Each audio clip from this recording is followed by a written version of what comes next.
Hello learners, कैसे हैं आप लोग। I hope you are fit and fine and enjoying the online classes. Students, अगर आपने अभी तक मेरे चैनल को सब्सक्राइब नहीं किया है तो प्लीज़ सब्सक्राइब माई चैनल।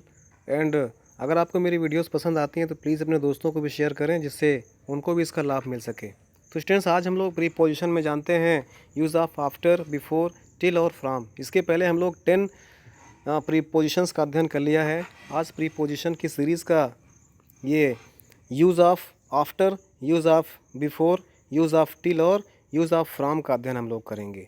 11, 12, 13 और 14 नंबर ऑफ प्रीपोजिशंस हम लोग पढ़ेंगे। हमने 1 to 10 prepositions, most important prepositions का अध्ययन लास्ट के कुछ वीडियोस में कर लिया है। तो स्टूडेंट्स, चलिए शुरुआत करते हैं।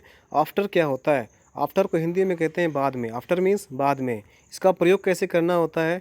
दी हुई अवधि के समाप्त होने के बाद, अर्थात अगर कोई समय दिया हुआ है, उस समयावधि के समाप्त होने के बाद के सेंटेंस बनाने के लिए हमको आफ्टर का प्रयोग करना होता है। जैसे I shall return after 1 month, मैं 1 महीने के बाद वापस आऊँगा। आफ्टर मीन्स बाद में। ये मैं 1 महीने के बाद वापस आऊँगा, अर्थात यहाँ पर क्या है?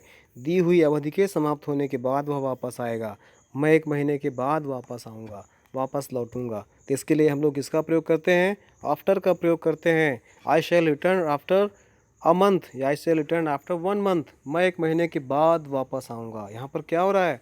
दी हुई अवधि के समाप्त होने के बाद कार्य संपन्न होगा, अर्थात मैं दी हुई अवधि के समाप्त होने के बाद लौटूंगा। इस प्रकार सेंटेंसेस में हम लोग आफ्टर का प्रयोग करते हैं। बिफोर का प्रयोग क्या है? बिफोर को हिंदी में कहते हैं पहले। बिफोर मीन्स पहले, अर्थात दी हुई अवधि के समाप्त होने से पूर्व या पहले की अंग्रेजी के लिए हम लोग बिफोर का प्रयोग करते हैं। जैसे I shall return before 1 month, मैं 1 माह के पूर्व या 1 माह के अंदर वापस लौट आऊँगा।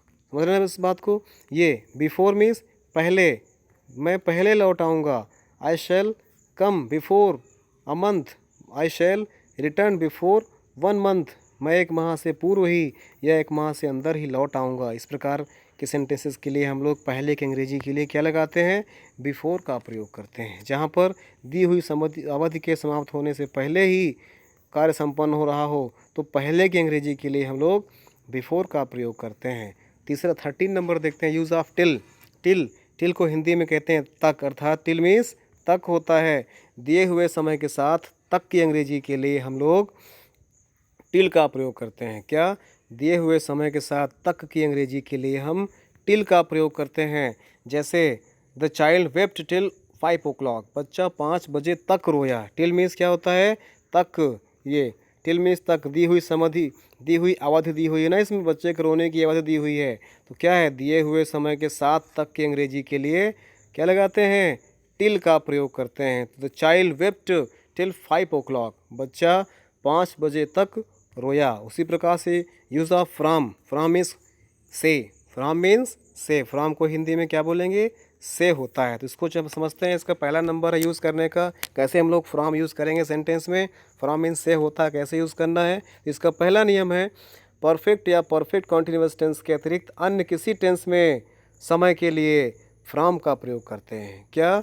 परफेक्ट या परफेक्ट कॉन्टिन्यूअस के अतिरिक्त अन्य किसी भी टेंस में समय के लिए हम लोग फ्रॉम का प्रयोग करते हैं। जैसे I shall reach you from Monday. क्या? I shall teach you from Monday. Teach means शिक्षा देना, पढ़ाना।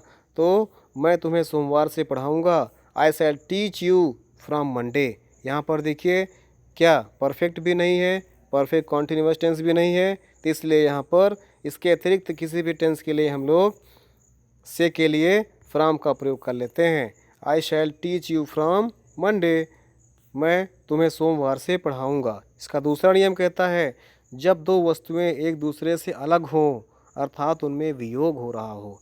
जब एक दूसरे से दो वस्तुएं अलग हो रही होती हैं, तब अलग रखने के लिए भी हम लोग से के लिए भी हम लोग फ्रॉम का प्रयोग करते हैं।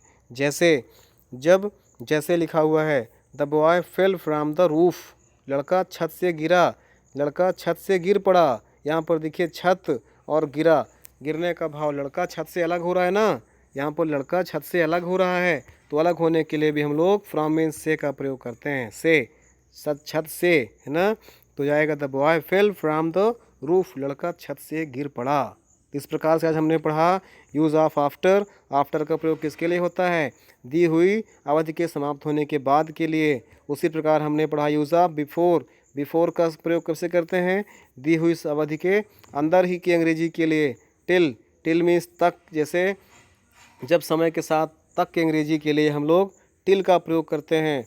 फ्रॉम। फ्रॉम के हमने दो प्रयोग आपको बताए, परफेक्ट और परफेक्ट कॉन्टिन्यूअस टेंस के लिए, टेंस में के अतिरिक्त अन्य टेंस में समय के लिए हमको फ्रॉम का प्रयोग करना होता है। उसी प्रकार से जब दो वस्तुएं एक दूसरे से अलग हो अर्थात उनमें वियोग हो रहा हो तो वहाँ पर भी हम लोग से के लिए फ्रॉम का प्रयोग करते हैं। तो स्टूडेंट्स, नेक्स्ट क्लास में हम लोग जानेंगे for, use of since, use of ago और use of between, use of among, use of beside. इन 5 और 5 और 6 प्रकार के मोस्ट इम्पॉर्टेंट प्रीपोजिशंस का अध्ययन हम लोग नेक्स्ट की वीडियो में करेंगे, जो कि मोस्ट इम्पॉर्टेंट जैसे यूज़ ऑफ सिंस और यूज़ ऑफ फॉर। आप लोग जानते हैं ना कैसे प्रयोग करते हैं यूज़ ऑफ सिंस और यूज़ ऑफ फॉर। और बिटवीन और अमंग, बिसाइड्स और बिसाइड का प्रयोग करना भी हम लास्ट की क्लास में जानेंगे। सो गाइस, तब तक के लिए thanks for watching the video. जय हिंद।